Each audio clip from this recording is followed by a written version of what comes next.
Student देखिए, अगर D glucose में हम लोग NaBH4 मतलब कोई भी रिड्यूसिंग एजेंट NaBH4 या लाह या NiH2 कुछ भी लेकर अगर रिएक्ट करते हैं तो ये क्या बन जाएगा, अल्कोहल बन जाएगा अल्डिहाइड से।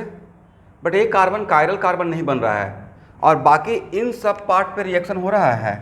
और during the course of reaction किसी कायरल कार्बन पे अगर रिएक्शन नहीं होता है, मतलब उससे अटैच चारों बॉन्ड में से कोई भी बॉन्ड ब्रेक नहीं रहता है, तो उसका कॉन्फिगरेशन एज इट इज रह जाता है, राइट। लेकिन अगर डी फ्रक्टोज में जब काम होगा तब तो इसका काम होगा, राइट, इस कार्बन पे। और ए है sp2 कार्बन, तो sp2 से sp3 बनेगा, तो OH ग्रुप राइट में भी रहेगा और लेफ्ट में भी रहेगा। ओके, कैसे हम लोग ग्लूकोनिक एसिड के लिए देख रहे थे, करेक्ट, इन सिमिलर फैशन। तो एक्चुअल में यहां से जब इसका डी फ्रक्टोज के रिडक्शन से दो कंपाउंड मिलेगा, ए और बी, राइट।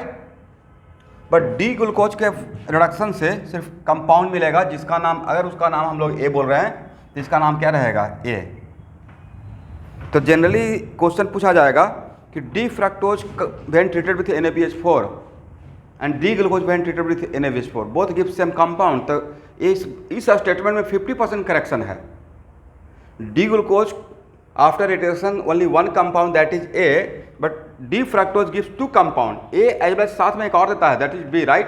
कोई पूछेगा वजह, तो सर sp2 है और एक कायरल बनने वाला है, तो OH राइट में भी रहेगा और लेफ्ट में भी रहेगा, करेक्ट। हाँ, क्या क्या बोले,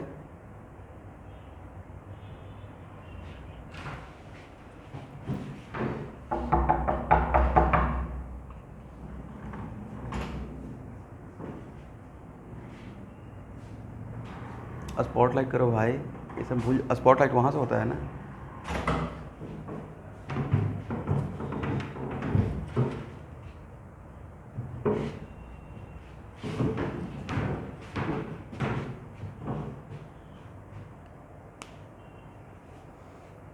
लिख लीजिए स्टूडेंट, हो गया ना।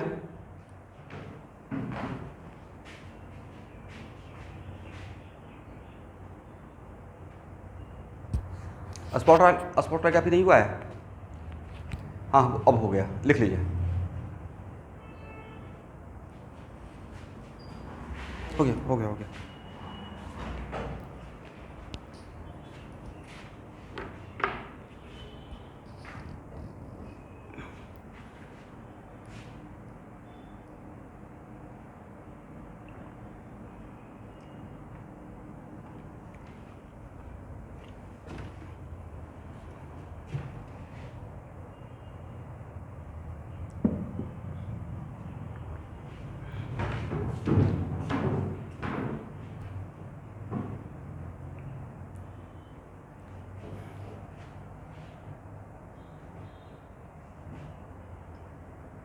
हो जाएगा तो बोलिएगा।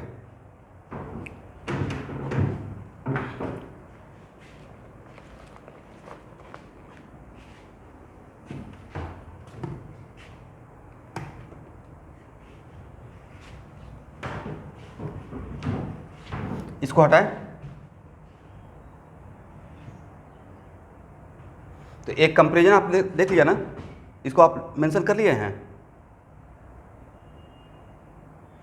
इसको ऐसे लिख लीजिएगा, after reduction of D glucose we get two compound, one of them is similar to reduction, one of them is similar to reduced product of D glucose, okay, when treated with NaBH4, LAH or NiH2, correct।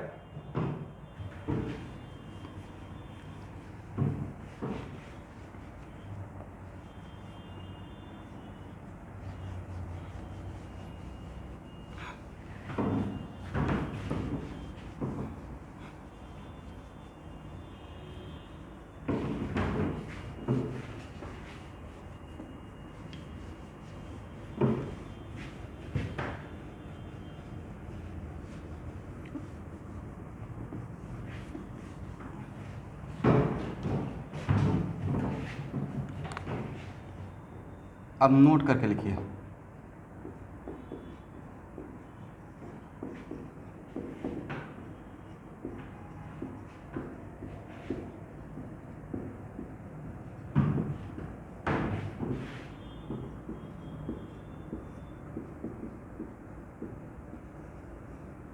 Everything can be reduce by red phosphorus and HI।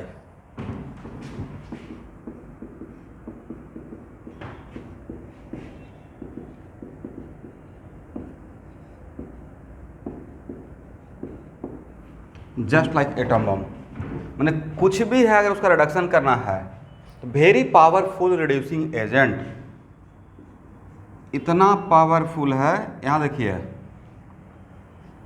Generally एक oxygen का जाना reduction होता है, right.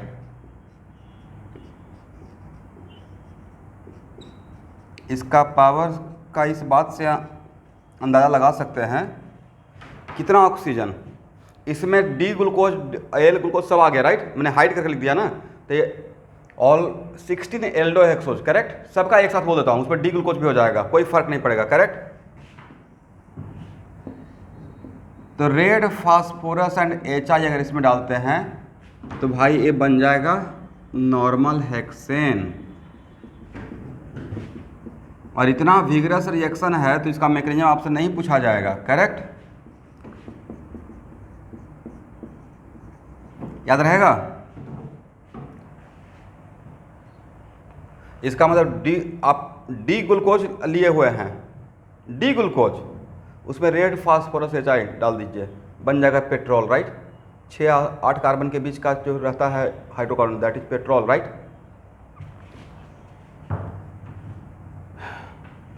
तो इसका actual में अब यहाँ पे भी अगर आप एक ही साथ में सिर्फ फ्रक्टोज का नहीं सबका काउंट कर देता हूँ, ऑल कीटोहेक्सोज का जितना 8 का 8 है, उसमें अगर रेड फास्फोरस, उसमें से किसी एक में भी रेड फास्फोरस HI डाल दीजिएगा, ये भी बन जाएगा हेक्सेन।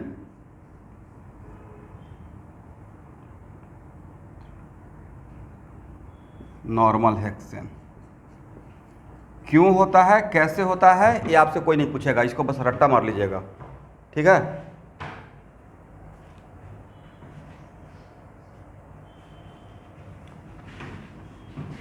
तो इसका बच्चे क्या करते थे कि बहुत ज़्यादा अब कोई भी कन्वर्सन देते थे उन लोग को कि यहाँ से एक काम कीजिए, तो इतना शानदार वो लोग यूज करते थे, कुछ नहीं याद आ रहा है तो सर रेड फास्फोरस HI दूसरे बैच में। अब मैं ना बोल भी नहीं पाता था, क्योंकि बोल दिया everything can reduce by what, red phosphorus HI, right. But ये कुछ ऐसा ही एग्जाम्पल हो गया। और इसका बात इसके साथ करेंगे तो कहीं पे थोड़ा बहुत जो होता है 3 या 4 पे छोटा मोटा झगड़ा, वो छोटा मोटा बिल्कुल झगड़ा हुआ है 2 लोगों के बीच में, और वहाँ पे जाके एटम बम गिरा रहे हैं झगड़ा शांत करने के लिए, ये कुछ ऐसा एग्जाम्पल हो जाएगा, राइट। भाई ये कमाल का चीज़ है, इसका यूज़ करते हैं जब बहुत सारा ऑक्सीजन को एक साथ हटाना है, राइट। बट फिर भी अगर आप नोटबुक पे एग्जाम में अगर इसको यूज करते हैं तो आपका मार्क्स डिडक्ट नहीं होगा, 100% फुल मार्क्स मिलेगा, ठीक है।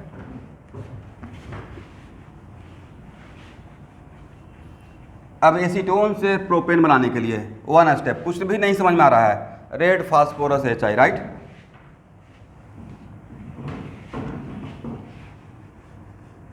बट एसीटोन से प्रोपेन बनाने के लिए हम लोग पास एक और भी तो 2 भी तो है, क्लेमेंसन रिडक्शन और उल्फ किस्नर। चलिए ये तो समझ में आ गया।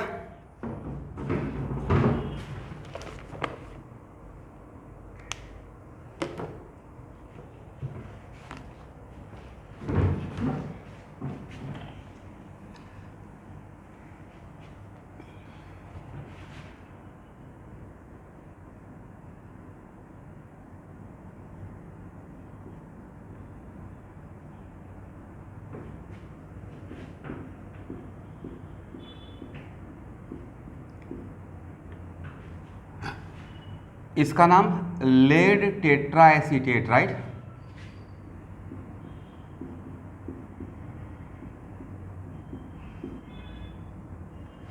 और लिखिएगा, अरे तो जानते हैं पर आयोडिक एसिड, राइट।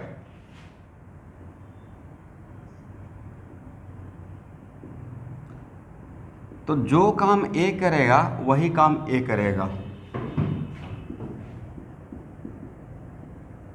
हेडिंग ये है, लिखिए these are oxidizing agent for a specific compound, these are oxidizing agent for a specific compound, मतलब ये सबको ऑक्सीडाइज नहीं करता है, स्पेसिफिक कंपाउंड को ऑक्सीडाइज करता है। तो सर उस स्पेसिफिक कंपाउंड को ऑक्सीडाइज करने के लिए उसका कैरेक्टर क्या होना चाहिए उस कंपाउंड का, तो उसमें लिखिएगा पहला पॉइंट बनाकर, compound should be polyhydroxy, compound should be polyhydroxy. मतलब पॉलीहाइड्रोक्सी भी रहेगा तो काम चल जाएगा, but OH group should be present on adjacent carbon, OH group should be present on which carbon? Adjacent carbon। ठीक है स्टूडेंट। अब सेकेंड पॉइंट, मतलब एक तो हो गया कि सर मोर देन 1 OH रहेगा तो उसको ऑक्सीडाइज करेगा, लेकिन उसमें कैरेक्टर यह है कि 2 OH एडजेसेंट कार्बन पे प्रेजेंट होना चाहिए। सेकेंड लिखिए, this compound can oxidize hydroxy और पॉलीहाइड्रोक्सी, दोनों बोल रहा हूँ, हाइड्रोक्सी एक भी हो रह सकता है और पॉलीहाइड्रोक्सी अल्डिहाइड और कीटोन, अल्डिहाइड और ketone, but OH group should be present on adjacent carbon of keto group or aldehyde group, but OH group should be present on adjacent carbon of aldehyde group or keto group।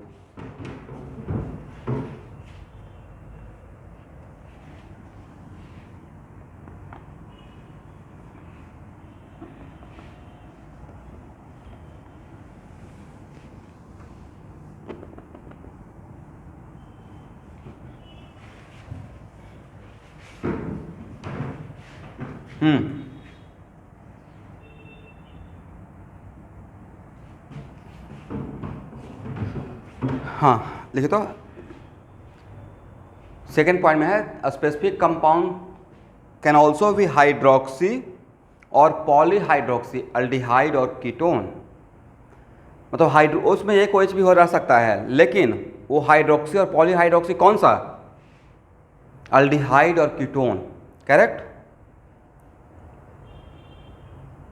Hydroxy और polyhydroxy, aldehyde और ketone, but OH group should be present on adjacent carbon of aldehyde group और ketonic group. बहुत आसान है, example लूँगा यहाँ पे, ये बहुत इंपॉर्टेंट है, ठीक है। और इस एक्चुअल में इसका यूज जेई में बहुत बार हो चुका है, और ये पहले अल्केन एल्कीन अल्काइन में भी यूज कर लेता है इस कंपाउंड का, ठीक है।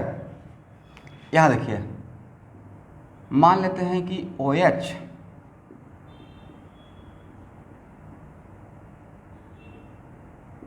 आपसे पूछा जाएगा कि इसका ऑक्सीडेशन करेगा या नहीं करेगा ये कंपाउंड, तो सर करेगा, ये डिफिनेशन को सेटिस्फाई कर दिया, राइट, ठीक है ना।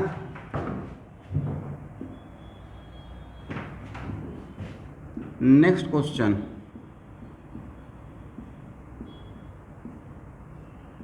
इसका ऑक्सीडेशन करेगा या नहीं करेगा,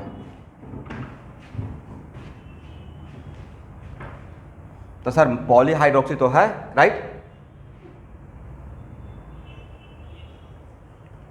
तो करेगा या नहीं करेगा,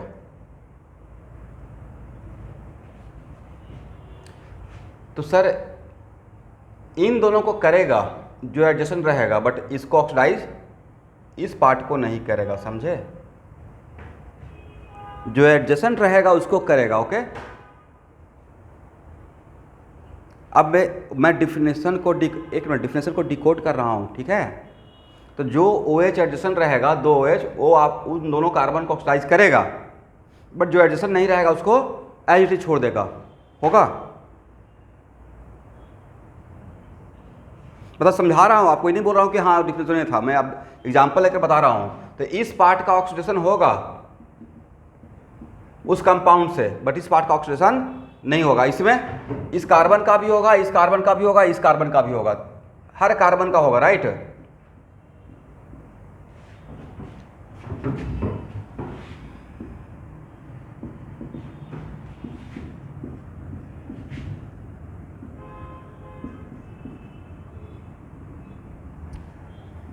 बोलिए यहाँ पे ऑक्सीडेशन, तो सर यहाँ पे इसका इस कार्बन का भी होगा, इस कार्बन का भी होगा, राइट, क्योंकि अल्डिहाइड ग्रुप है और एक ही OH है, बट उसमें हाइड्रोक्सी और पॉलीहाइड्रोक्सी दोनों था, तो इस कार्बन का भी होगा, इस कार्बन का भी होगा, करेक्ट। ऑक्सीजन होने के बाद क्या बनेगा वो अभी आपका लुकआउट नहीं है, वो मैं ट्रिक दूंगा, बस आप नंबर लिखते रहिएगा। सेकंड एग्जाम्पल हो गया, राइट, ये थर्ड एग्जाम्पल हो गया। तो अभी समझ में आ रहा है कि इस डिफिनेशन में क्या छुपा हुआ था।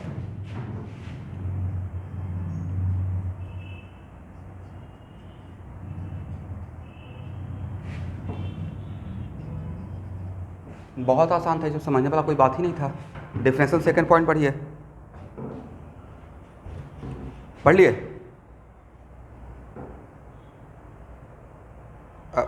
क्या था डिफरेंशियल, जरा पढ़ के सुनाइए तो सबको। पढ़िए, मैं भी सुन रहा हूँ। हाइड्रोक्सी और पॉलीहाइड्रोक्सी, नॉट हाइड्रोक्सी, आधा बात मत लिखिए। हाइड्रोक्सी और पॉलीहाइड्रोक्सी, करेक्ट।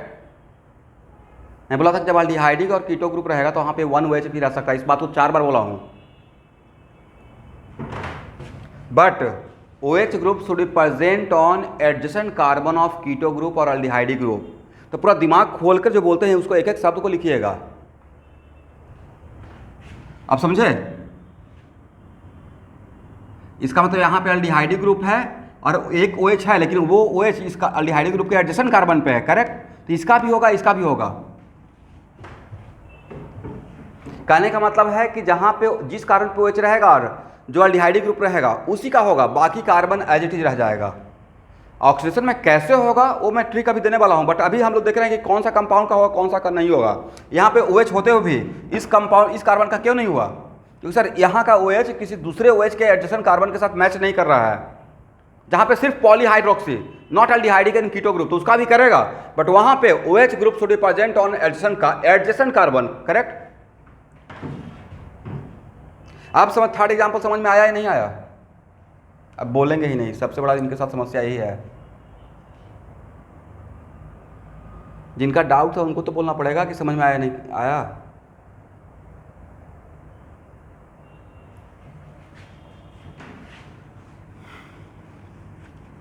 साजिद,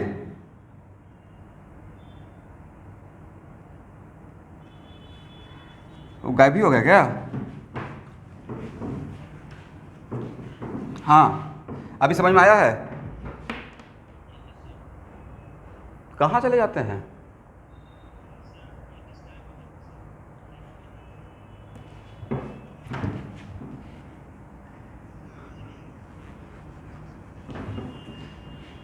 अब नेटवर्क के इशू पे तो मैं कुछ नहीं बोलूँगा, क्योंकि मेरे साथ भी हो जाता है, इसलिए बोलना ठीक नहीं रहेगा। लेकिन ऑनलाइन क्लास बहुत साथ दिया, ये नेटवर्क जियो बचा लिया नहीं।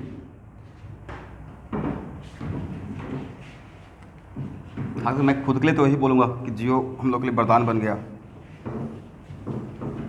हम लोग जैसे टीचर के लिए।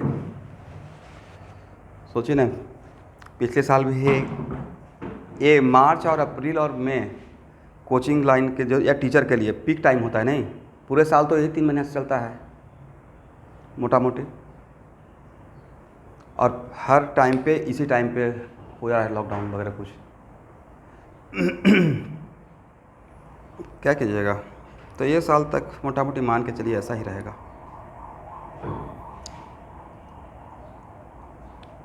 डीमोटिवेट नहीं होना है, मतलब बस सिस्टम चल जाना चाहिए। अभी प्रॉफिट और लॉस और गेन में हम लोग उस दौड़ में है ही नहीं, चाहे कोई भी शायद नहीं होगा। बस सिस्टम रन करना चाहिए। सिस्टम रन करने का सेंस मतलब बस गुवाहाटी में दाल रोटी चल जाए, उसके बाद रेंट कोचिंग का निकल जाए, फैकल्टी लोग का किसी का मेरे पास पैसा बाकी ना रहे, ऑन टाइम उन लोग को मिल जाए, दैट्स इट। आज सब लोग हेल्दी रहें।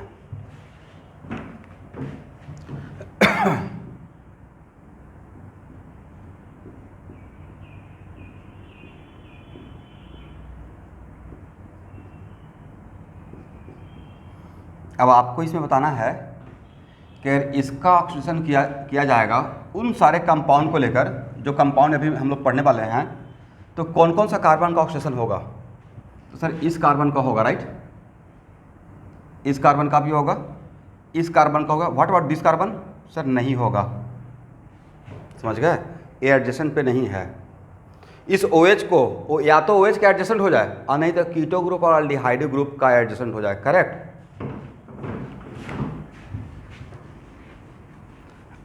अब नेक्स्ट क्वेश्चन कि सर ऑक्सीडेशन होगा तो बनेगा क्या?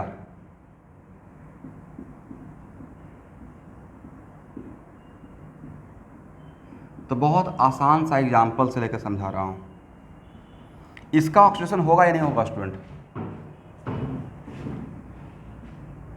होगा। और जो काम HiO4 करेगा, same work done, same function done by lead tetra acetate, agree. इसलिए मैं एंड नहीं लिख रहा हूँ और लिख रहा हूँ। और जो भी एडजेसेंट का रहेगा कार्बन, जिसपे जो कंडीशन को सेटिस्फाई कर रहा है, जो कार्बन कंडीशन को सेटिस्फाई कर रहा है, उन एडजेसेंट कार्बन के बीच के बॉन्ड को तोड़ देना है। क्या करना है? ट्रिक दे रहा हूँ, ठीक है, इसको ब्रेक कर देना है, करेक्ट। और आप कितना बॉन्ड ब्रेक कर रहे हैं? अगर एक बॉन्ड ब्रेक कर रहे हैं तो इसका 1 मोल खर्च होगा। ये भी ऑब्जेक्टिव पूछा हुआ है। 1 बॉन्ड ब्रेक, कहीं पर लिख लीजिएगा, 1 बॉन्ड ब्रेक करेंगे तो 1 मोल इसका खर्च करेंगे, करेक्ट। याद रहेगा, ये ऑब्जेक्टिव ऑलरेडी पूछा जा चुका है जेई में, ठीक है। और इस कार्बन के लिए कितना बॉन्ड ब्रेक किए हैं? जैसे जैसे बोल रहा हूँ ऐसे ऐसे लिखते चलिएगा अपने लैंग्वेज में। इस कार्बन के लिए कितना बॉन्ड ब्रेक किए हैं? बोलिए भाई, आपके सामने दिखता है। इस कार्बन के लिए 1 बॉन्ड ब्रेक किए ना। कितना बॉन्ड ब्रेक कर रहे हैं इस कार्बन के लिए?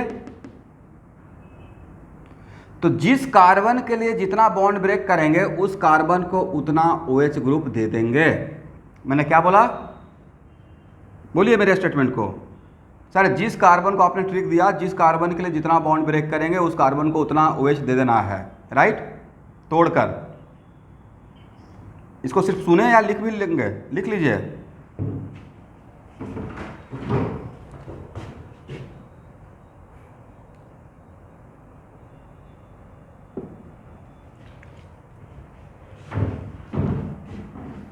यहां तक आ गए? बहुत इंपॉर्टेंट पॉइंट बोल रहा हूं। और उसके बाद तो एक कैसा नज़र आएगा? तो सर एक तो समथिंग लाइक दिस कि ये इस टाइप का नज़र आएगा। इस पे 2 OH रहेगा ना टूटने के बाद। यहाँ भी सिमिलर, इस पे भी 2 OH रहेगा, राइट। और उसके बाद हम लोग अपना ट्रिक अप्लाई कर देंगे। एक कार्बन पे 2 OH पॉसिबल नहीं है, समझे।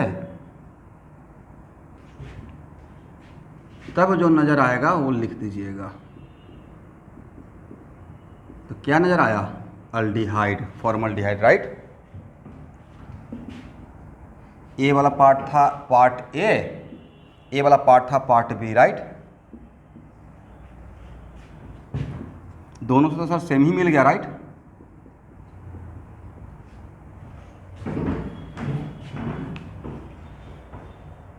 तो मैंने कितना बढ़िया ट्रिक दिया आपको कि जिस कार्बन के लिए जितना बॉन्ड तोड़िएगा उस कार्बन को उतना OH देना है। और OH देने के बाद वहाँ पे रुकना नहीं है, उसको लिखना है। और फिर इस बात को दिमाग में रखना है कि सर ने सिखाया कि एक कार्बन पे 2 OH पॉसिबल नहीं है, करेक्ट।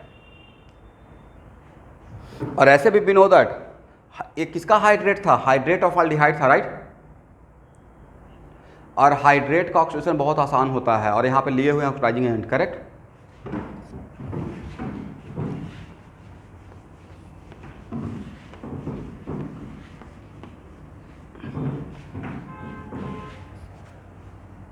तो यहाँ देखिए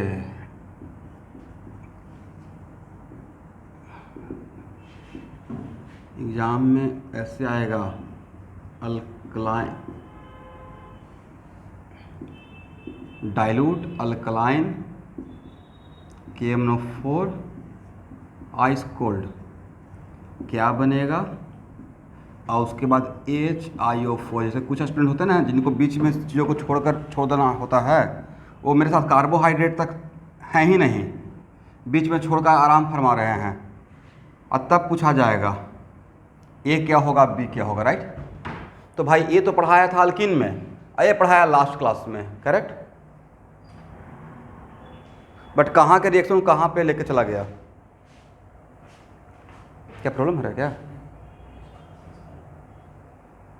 कहाँ का, इसका मतलब ऑर्गेनिक केमिस्ट्री में लास्ट क्लास का भी जो बात है वो कहीं पे मिक्स किया जा सकता है। ये मैं नहीं बोल रहा हूँ, ऑलरेडी पूछा हुआ जेई का क्वेश्चन है। तो बोले ये क्या रहेगा, तो सर ये तो बेयर्स रिएजेंट था आइस कोल्ड, ये तो विसिनल डाइओल बन जाएगा, राइट। अब इसका ऑक्सीडेशन होगा या नहीं होगा, तो सर अभी तो वही सेम एग्जाम्पल तो था, तो क्या बन जाएगा, फॉर्मल्डिहाइड बन जाएगा, right. Only one type of compound, two type रहता तो ये लिखते हैं, but 2 mole of formaldehyde, B क्या रहेगा, 2 मोल ऑफ फॉर्मल्डिहाइड रहेगा। Is it correct.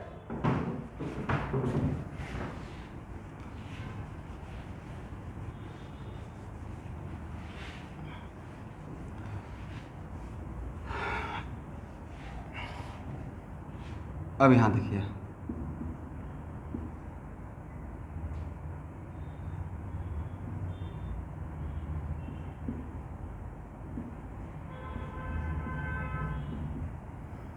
Next question, same specific compound कौन सा है, HiO4 लेंगे, करेक्ट। तो जो भी सेटिस्फाई करेगा, जो कार्बन का ऑक्सीडेशन होगा उस कार्बन के बॉन्ड को तोड़ना है, तो इसका ऑक्सीडेशन होगा, तो सर होगा, कंडीशन को सेटिस्फाई हो रहा है, राइट। इन तीनों कार्बन का होगा, राइट। तो इस बॉन्ड को तोड़ दीजिए और इस बॉन्ड को भी तोड़ दीजिए, राइट। और जिस कार्बन के लिए जितना बॉन्ड टूटेगा उस कार्बन को उतना ही OH देना है। मैंने क्या बोला, जिस कार्बन के लिए जितना बॉन्ड ब्रेक करेंगे उस कार्बन को उतना OH दे देंगे, राइट। जब HiO4 के साथ काम कर रहे हैं, इस कार्बन को कितना OH दे देंगे, सर एक, इसके लिए एक ही बॉन्ड टूटा है। इस कार्बन के लिए सर एक ऊपर भी टूटा है, एक नीचे भी टूटा है, तो कितना OH देंगे, 2 देंगे, ठीक है। और इसके लिए कितना देंगे, 1 देंगे, राइट। अब इसको देने के बाद ए पार्ट हो गया ए पार्ट हो गया बी, ए पार्ट हो गया सी, राइट।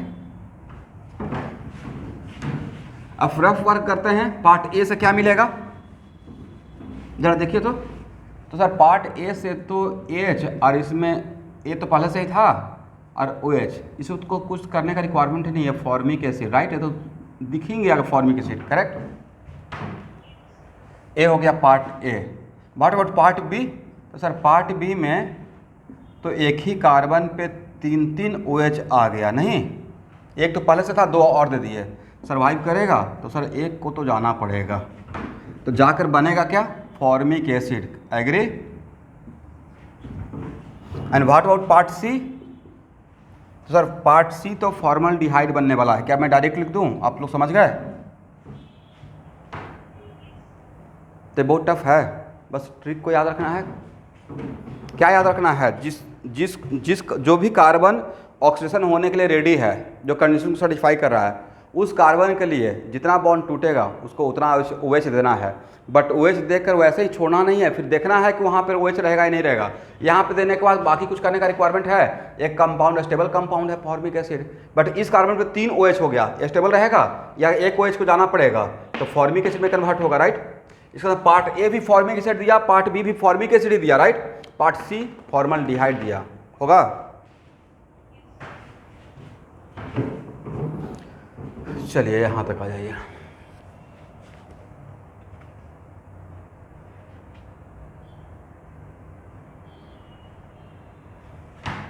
हटाए।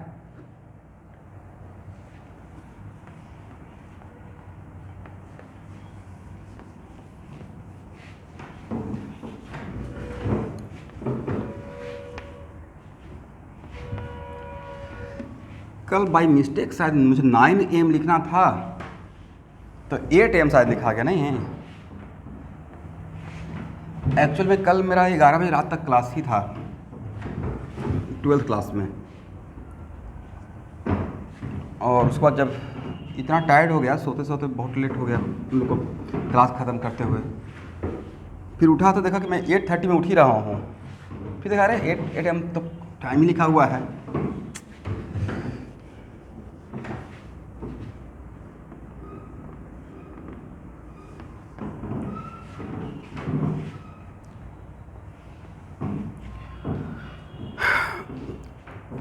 कल एक पेरेंट्स कॉल किए, अभी 10th से 11th का जस्ट बैच स्टार्ट किया हूँ।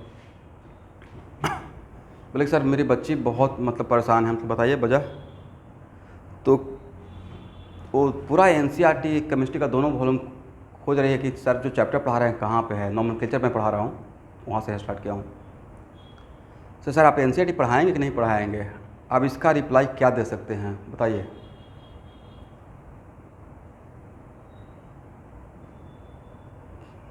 तो इसका रिप्लाई कुछ नहीं था। मैं बोला कि वो चैप्टर है लेकिन पूरा हाइड्रोकार्बन वगैरह सब जगह खोजना पड़ेगा। वो तो ऐसा ही नोमेनक्लेचर का कोई चैप्टर है नहीं, राइट। अब नोमेनक्लेचर में 10 क्लास पढ़ाते रहूँगा, नोमेनक्लेचर सॉरी रेजोनेंस, और रेजोनेंस खोजते रहेंगे। रेजोनेंस का कोई चैप्टर है नहीं है। कार्बोक्टाइन पढ़ाते रहेंगे, कार्बोक्टाइन खोजते रहेंगे, कहीं पे मिलेगा ही नहीं। अब उसमें अगर स्ट्रिक्टली, अब तो उसमें होता क्या है कि मतलब जो टीचर पढ़ा रहे हैं, तो मैं पहले ही बोला हूँ कि आप थोड़ा भरोसा रखिए अगर ज्वाइन किए हैं तो। अब वो 9th-10th वाला हैबिट है कि अब चलो जी ये चैप्टर पढ़ेंगे, NCERT का चैप्टर पे काम करते हैं। ये कोई बायोलॉजी तो है नहीं कि भाई लिविंग वाले तो लिविंग वाले ही पढ़ाएंगे। थोड़ा केमिस्ट्री के साथ कहानी अलग है, खासकर ऑर्गेनिक केमिस्ट्री के साथ।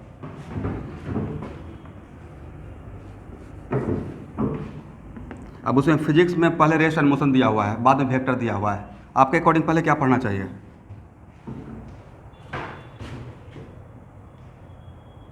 और मैं वेक्टर पढ़ाते रहूँगा और रेस्ट एंड मोशन खोजते रहेंगे, पहला चैप्टर वही है।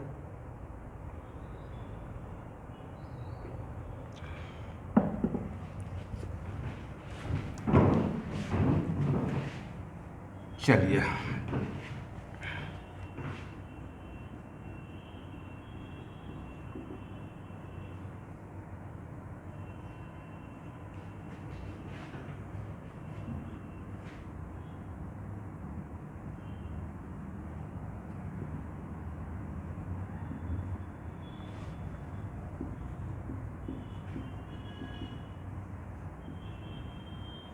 बेयर्स रिएजेंट लिखने का मतलब वो कंडीशन हो गया alkaline dilute alkaline KMnO four cold. Okay student,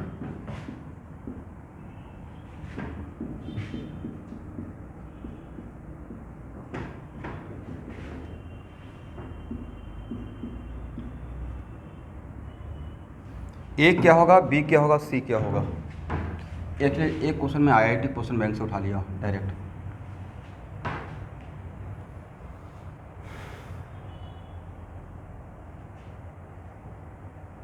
इस क्वेश्चन का आंसर पूरा सॉल्व करके सुरैया बताएंगे। सॉल्व कीजिए, सॉल्व कीजिए।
ए तो पक्का पता चल जाएगा,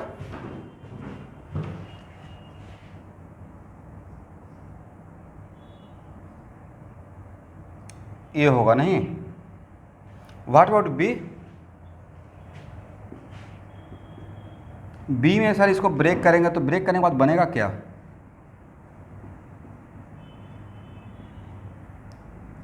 वेरी गुड, अल्डिहाइड बन जाएगा। ये है मेरा बी। अब भाई सी,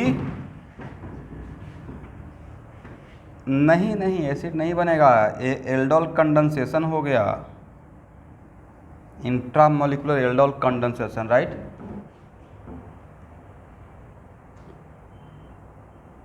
एग्री हैं? अल्डिहाइड में अगर हम लोग एनओएच डालते हैं तो या तो कैनिजारो नहीं तो एल्डोल, दो ही बात हो सकता है ना। तो ये इसका अल्फा कार्बन, इसका कार्बोनाइल कार्बन, इसका तो 1 2 3 4 5 6, टू का बॉन्डिंग 6 के साथ, और कार्बन नंबर 6 OH बन जाएगा, right.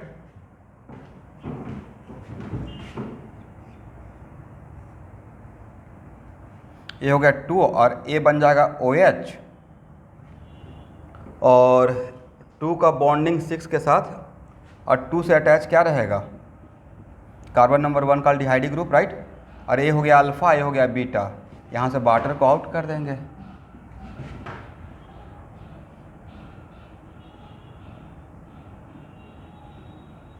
This is the correct answer, समझे?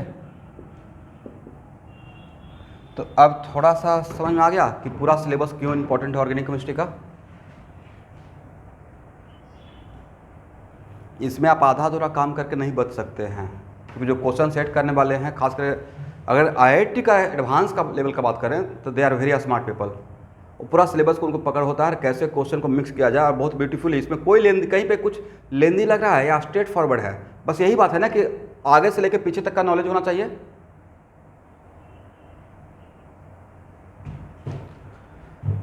चलिए, तो एक क्वेश्चन, पर्सनली मुझे एक क्वेश्चन अच्छा इसलिए लगा कि ये सब चीज़ हम लोग लास्ट में जाकर पढ़ रहे हैं, और तब लोग कैसे क्वेश्चन को मिक्स कर लेते हैं। नहीं मतलब उनको अल्कीनी भी कवर करना है, अल्डिहाइड भी कवर करना है, और लास्ट कार्बोहाइड्रेट का कॉन्सेप्ट भी थोड़ा लगा देना है, राइट।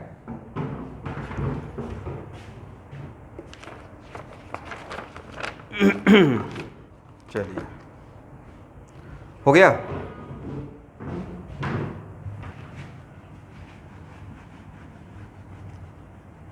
आज आप लोग को मैं कार्बोहाइड्रेट का, एमिनो एसिड का और पॉलीमर का प्रैक्टिकल ऑर्गेनिक केमिस्ट्री का PDF भेजने वाला हूँ, उसको बढ़िया से लिख लीजिएगा, ठीक है स्टूडेंट। अभी आपके पास टाइम नहीं रहता तो मैं बोलता कि पढ़ लीजिए, अभी टाइम है तो क्या लिख पाएंगे।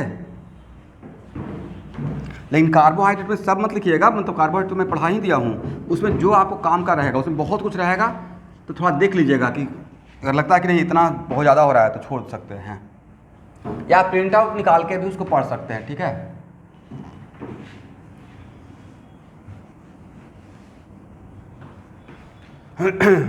चलिए, अब जिस बात के लिए इस रिएक्शन को मैं लिया था उसको देख लेते हैं।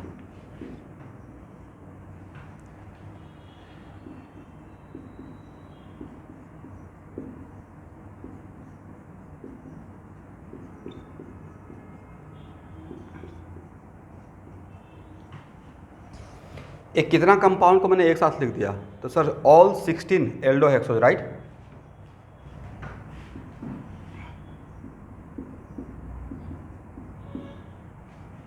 HiO4 ऑक्सीडेशन होगा या नहीं होगा? तो सर होगा, इस कार्बन का भी होगा, इस कार्बन का भी होगा, इस कार्बन का भी होगा, इस कार्बन का भी होगा, इस कार्बन का भी होगा, इस कार्बन का भी होगा, राइट। हर कार्बन कंडीशन को सेटिस्फाई कर रहा है। बाकी लोग भी देखिए तो मैंने सही बोला या गलत बोला? क्या सारा कार्बन ऑक्सीडाइज होगा? तो जो कार्बन ऑक्सीडाइज होगा तो उन दोनों के बीच का बॉन्ड को तोड़ देना है, ठीक है। ये तो ट्रिक था। और जिस कार्बन के लिए जितना बॉन्ड तोड़ेंगे उस कार्बन को उतना ही OH देना है। तो इस कार्बन के लिए कितना बॉन्ड तोड़े सर? एक OH देंगे। इस कार्बन के लिए 2, एक ऊपर से एक नीचे से, राइट, 2 देंगे। इसको भी 2 देंगे, इसको भी 2 देंगे, इसको भी 2 देंगे और इसको 1 देंगे, राइट। आपने कितना बॉन्ड तोड़ा, 1 2 3 4 5, तो जितना बॉन्ड तोड़े हैं उतना ही मोल इसका खर्च होगा, ये भी आपका ऑब्जेक्टिव बन गया, करेक्ट। अब इस पार्ट को ए बोल देते हैं, इस पार्ट को बी बोल देते हैं, इस पार्ट को सी बोलते हैं, इस पार्ट को डी बोल देते हैं, इस पार्ट को ई बोलते हैं, इस पार्ट को एफ। आपको नहीं लगता कि बी सी डी ई एकदम बिल्कुल सिमिलर है? तो बी सी डी ई से अलग मिलेगा या सेम ही चीज़ मिलेगा? तो बी से क्या मिलेगा? तो सर फॉर्मिक एसिड मिलना चाहिए। रफ वर्क कीजिए तो जरा। इसका मतलब 1 2 3 4, और इससे क्या मिलेगा? ए से फॉर्मिक एसिड, इसका मतलब 5 मोल ऑफ फॉर्मिक एसिड मिल गया। डायरेक्ट लिख दें अगर आप लोग समझ गए तो, और 1 मोल ऑफ, यही पूछा जाएगा। This is the objective. When aldohexose is treated with HiO4, then we get how many moles of formic acid and how many moles of aldehyde, formaldehyde. Then we get 5 moles of formic acid and 1 mole of formaldehyde, correct? ये बहुत tough था, ये बहुत बढ़िया trick था। कैसे हो रहा है रिएक्शन पता ही नहीं, लेकिन रिएक्शन हो रहा है और हम लोग आंसर भी दे रहे हैं, राइट। तो सर कैसे हो रहा है उसको छोड़िए, क्योंकि इतना विगरस कंडीशन है कि देखिए at a time 5-5 sigma bond को तोड़ रहा है, तो ये बहुत बड़ी बात है। ये थोड़ा ऑक्सीडेशन है या बहुत विगरस ऑक्सीडेशन है? चलिए यहाँ तक आइए। ये लग रहा है कि जस्ट लाइक ये रेड फास्फोरस HI जैसा ही है। हो गया ना?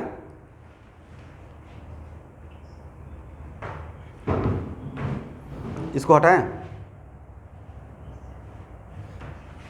तो इसके बाद ग्लूकोज का इसमें दिखाने का रिक्वायरमेंट है या इस 16 के अंदर ग्लूकोज आ गया? ग्लूकोज का कुछ अलग रहेगा या इसी टाइप का रहेगा? चलिए स्टूडेंट, अब एक बार कीटोहेक्सोज का देख लेते हैं।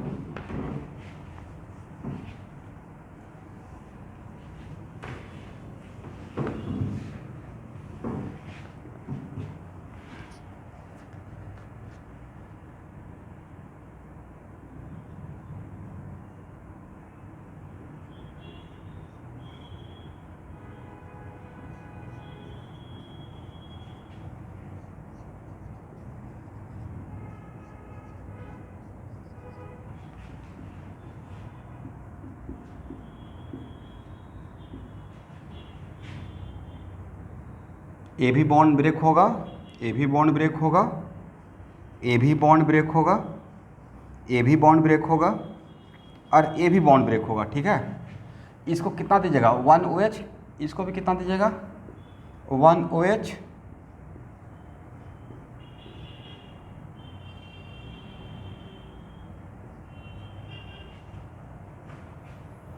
ठीक है।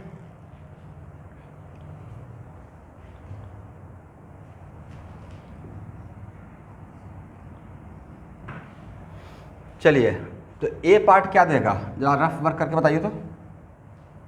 ए पार्ट तो पता है कि ए पार्ट फॉर्मिक एसिड देगा, ए भी फॉर्मिक एसिड, ए भी फॉर्मिक एसिड और ए एल्डिहाइड, राइट। ए पार्ट क्या देगा? ए एल्डिहाइड ही शायद देगा, राइट, ऊपर और नीचे वाला। तो 2 मोल ऑफ फॉर्मल्डिहाइड मिलेगा और 3 मोल ऑफ फॉर्मिक एसिड मिलेगा, नहीं। और कीटोन वाला ए वाला पार्ट क्या देगा? तो सर ए तो बन गया कार्बोनिक एसिड, राइट। और ये हाईली अनस्टेबल होता है, जानते हैं कि नहीं? ये ब्रेक कर जाता है, करेक्ट। ये स्टेबल नहीं है, हाईली अनस्टेबल है। दैट्स वाई कीटोन वाला जो बना वो कार्बोनिक एसिड बना, ये एसिड बना है, बट वो स्टेबल नहीं है। तो यहाँ से CO2 ये बन जाएगा। इसका मतलब 2 mole aldehyde, 3 mole formic acid और 1 मोल CO2 मिलेगा। व्हेन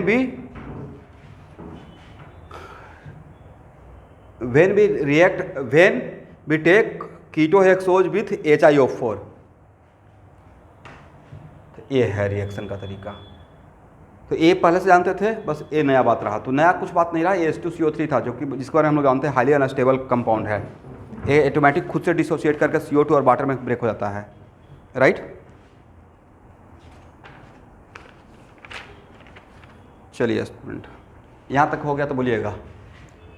तो मोटा मोटी कार्बोहाइड्रेट का ये लास्ट रिएक्शन था, ठीक है।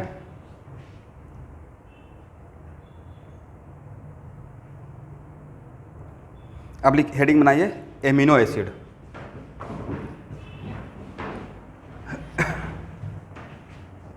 इसको हटाए।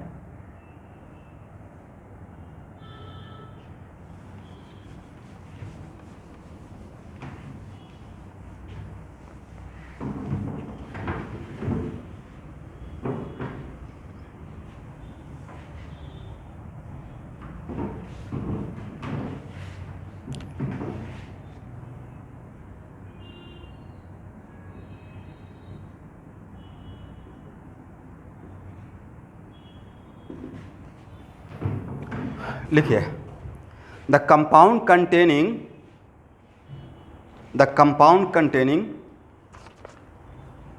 बोथ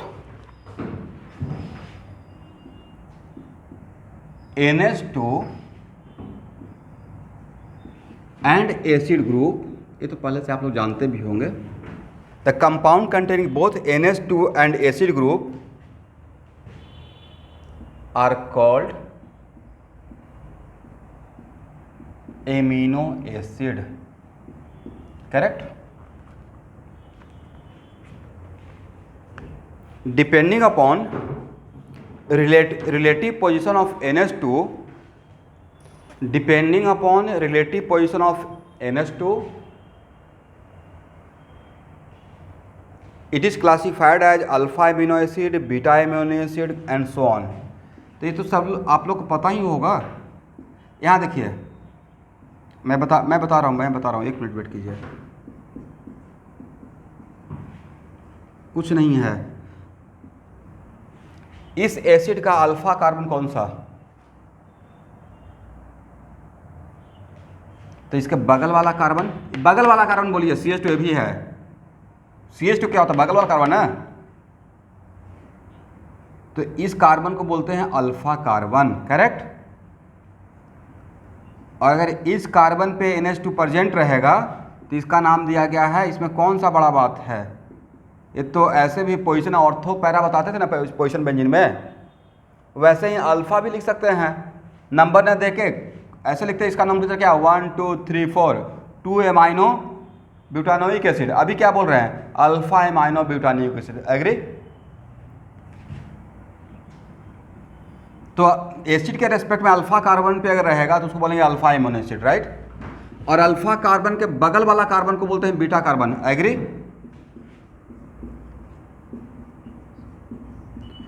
तो बताइए एसिड का के रेस्पेक्ट में ये है अल्फा कार्बन, ये कौन सा कार्बन? बीटा। तो इसको बोलेंगे बीटा एमिनो एसिड, एग्री। और बीटा के बगल वाले कार्बन को क्या बोलते हैं? तो सर गामा, राइट। हाँ ना, कुछ बोलेंगे ही नहीं। तो इसको कौन सा amino acid? Gamma amino acid. अब गामा के बाद क्या नाम देना हो देख लीजिएगा। बट ये तो समझ में आ गया कि अल्फा बीटा गामा का क्या मतलब है? ठीक है, चलिए अभी बायो वाले बताएंगे। How many natural amino acid?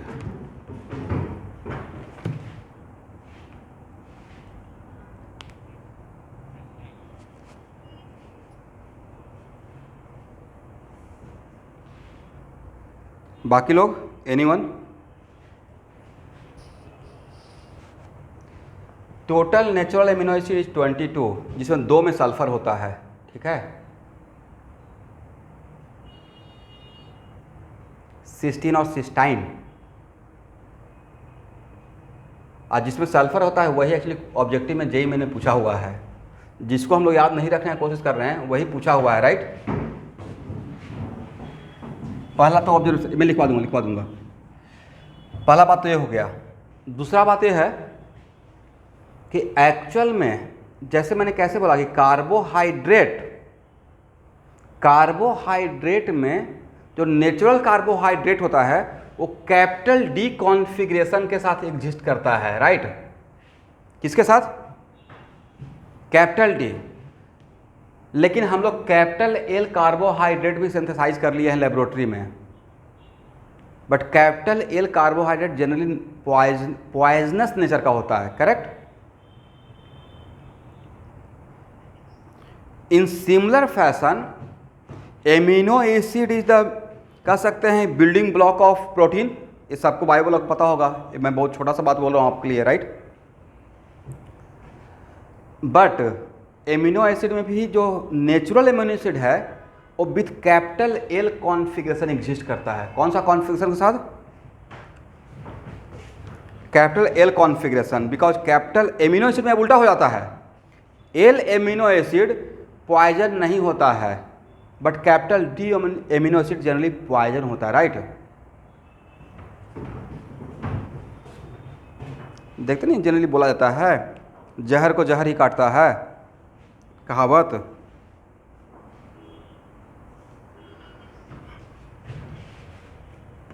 अब बाकी इतना नॉलेज मेरे पास बायोलॉजी का भी नहीं है, तो बाकी आप लोग समझ पा रहे होंगे। तो चलिए एक और पॉइंट बनाइए। Total 22 amino acid in which in 2 of them containing sulfur, in which 2 of them containing sulfur। चलिए एक और पॉइंट लिखिएगा। All natural amino acid are optically active, all natural amino acid are optically active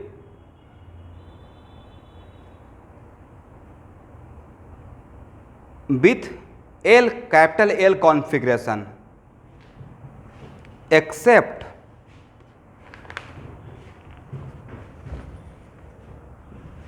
glycine। very good, except glycine।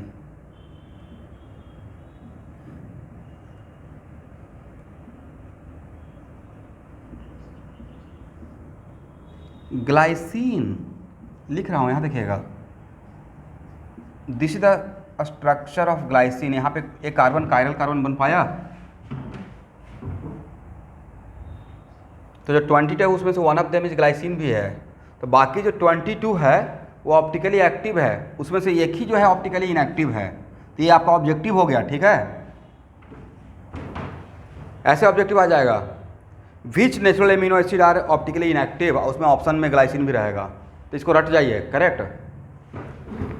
तो sir capital L और capital L configuration और capital D कैसे देखेंगे? ये तो कार्बोहाइड्रेट में तो आपने सिखा दिया था कि फारदेस्ट कायरल सेंटर पे वो जगह राइट में रहेगा, राइट। तो देखिए यहाँ पे आर कुछ भी हो सकता है, ठीक है। तो एक्चुअल में अब यहाँ पे एमिनो एसिड में जनरली जो आपके सिलेबस में आएगा उसमें कार्बोहाइड्रेट में एक से ज़्यादा OH रहता है, तभी इसको कार्बोहाइड्रेट बोलते हैं, करेक्ट। हाँ ना, कुछ बोलते रहिए तभी मैं आगे बोलूँगा। वो पॉलीहाइड्रोक्सी था, बट एमिनो एसिड में होने के लिए क्या मैंने बोला कि एक से ज़्यादा NH2 रहेगा, ऐसा नहीं बोला। तो जिस कार्बन पे NH2 रहेगा, अगर ओनली 1 NH2 है, ओनली 1 NH2, और जनरली होता है क्या है कि in general natural amino acid में मोटा मोटी इसके अल्फा कार्बन पे का ही बात करते हैं, लेकिन फिर भी अगर फारदेस्ट कायरल सेंटर, अगर इसको जनरलाइज करके बोला जाए तो फारदेस्ट कायरल सेंटर पे, किस पे? फारदेस्ट कायरल सेंटर बोल रहा हूँ। फारदेस्ट कायरल सेंटर पे अगर NH2 लेफ्ट में रहेगा, किधर रहेगा? लेफ्ट में। अभी तो उसको हम लोग बोलेंगे एल एमिनो एसिड, करेक्ट। और राइट में रहता तो क्या बोलते हैं?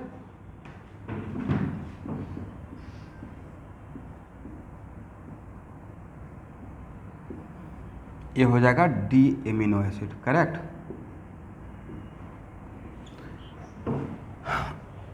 बट नेचर में क्या रहेगा? ए रहेगा या ए रहेगा? नेचर में ए रहेगा, राइट। अब आपकी मर्जी है, आर को चेंज करते रहिए तो आपको डिफरेंट एल एमिनो एसिड मिलते रहेगा, बट नेचुरल एमिनो एसिड में आप आर को बहुत ज़्यादा चेंज करने का आपके पास ऑप्शन नहीं है क्योंकि नेचर में 22 ही है, राइट। कितना है? 22 है। उस 22 में 2 में क्या है? सल्फर,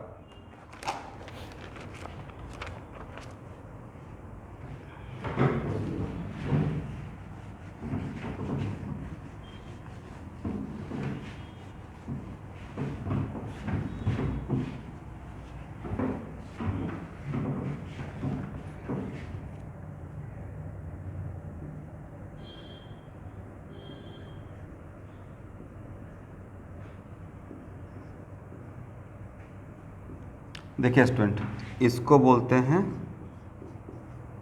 बोलिए आप लोग बायो वाले, सिस्टीन, राइट।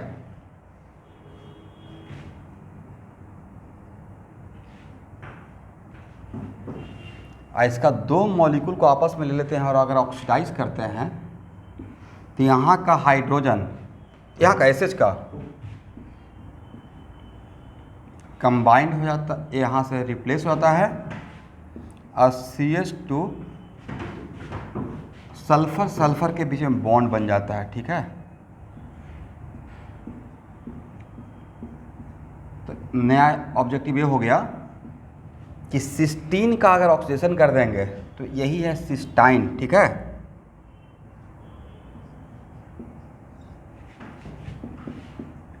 तो मॉर्फोलॉजी समझ में आ गया कि यहाँ का हाइड्रोजन, दो मॉलिक्यूल का दो हाइड्रोजन लेकर यहाँ पे ऑक्सीजन लेकर वाटर बना देंगे, और अगर सिस्टाइन का रिडक्शन कर देंगे तो फिर से सिस्टीन बन जाएगा। तो जो आउट ऑफ 22 जो जिसमें दो में सल्फर आता था वो दो यही है, सिस्टीन और सिस्टाइन। प्लीज़ इसको नोट कर लीजिए और स्ट्रक्चर के साथ नोट कर लीजिए। ऑलरेडी एक बार आया हुआ है जेईई मेन में, तो नीट में आ सकता है, करेक्ट। सिर्फ आपसे नाम पूछ लिया जाएगा, इसी का 4 मार्क्स मिल जाएगा।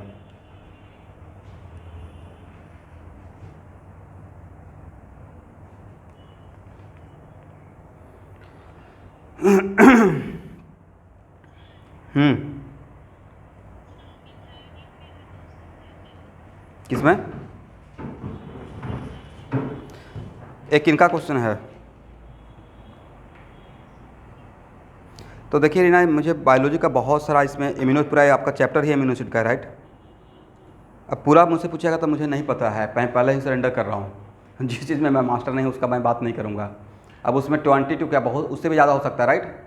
How many amino acid, essential amino acid prepared by the body out of 22?